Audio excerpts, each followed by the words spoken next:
This leads right into one of your design principles, right? It might. Which one were you thinking?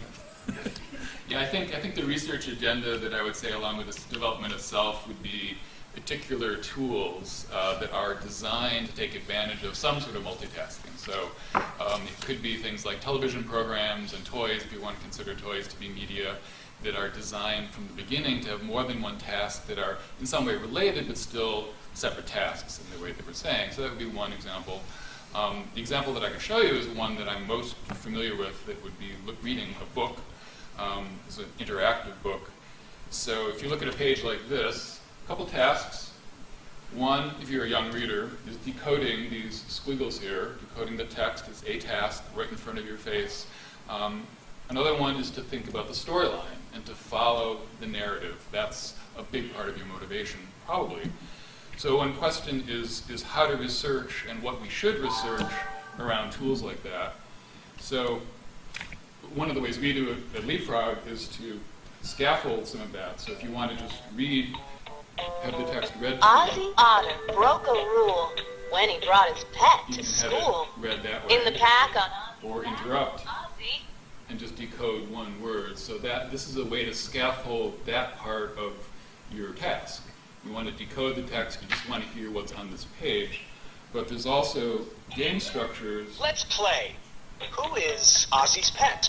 That Touch a take you on picture. a different task. It proposes something related to the comprehension of the story and engages you in that task. And then at the end of the book, there's something similar, but it has you go back through the whole book. I won't play it for you, but if you play the game on this page, it has you go back. You gotta be able to turn them off, too. To go back through the whole book and find the answer to a question that involves flipping after page after page after very interesting page to stay on task and find the answer to that question and then come back.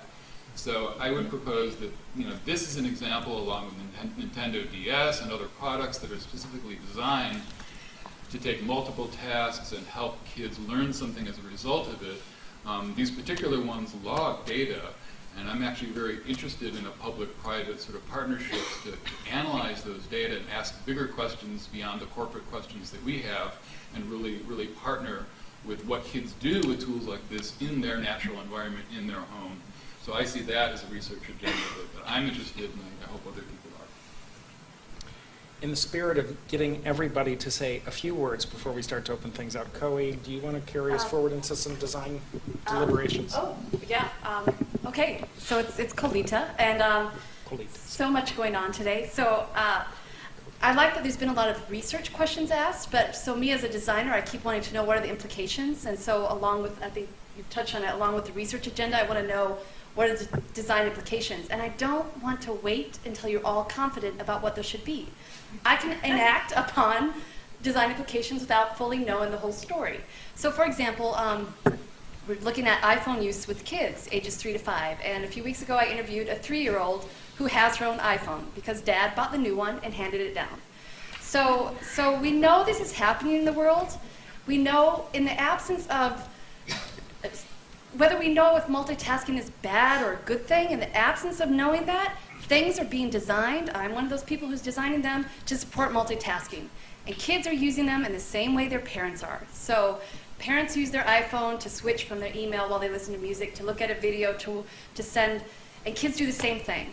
And so, Roy, I liked your point of, if there's this continuum of kind of what I would call like lean forward interaction to lean back, this passive to active, these spaces are definitely blurred for kids. They switch between these modes without even thinking about it.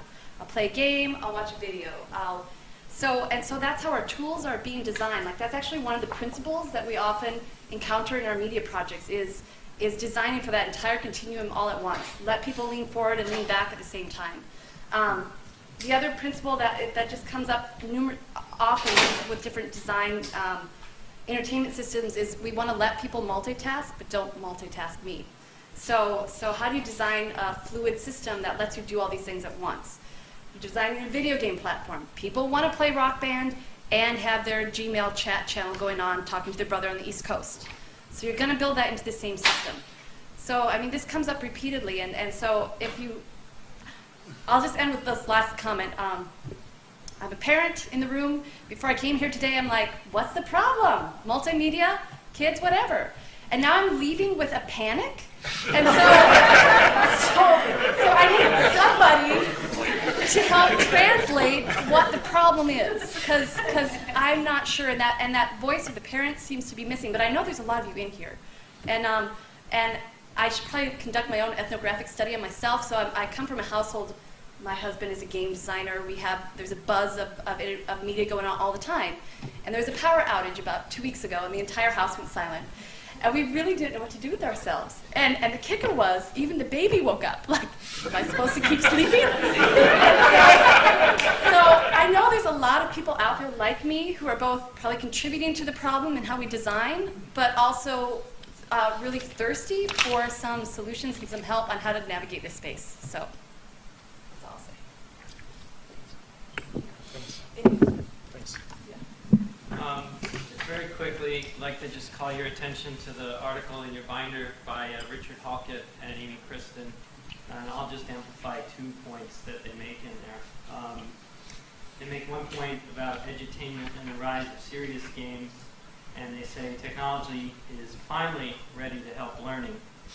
And something that is of great research interest to us right now is, so we've got this microworld, this networking domain. Those of you who work in physics, it's like interactive physics for how TCP/IP and Ethernet and the internet works.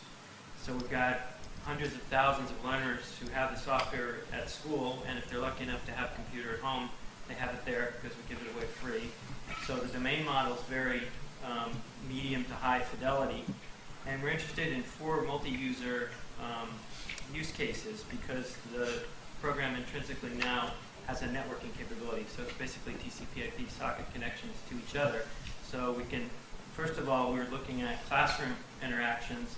So the classroom can be divided into teams.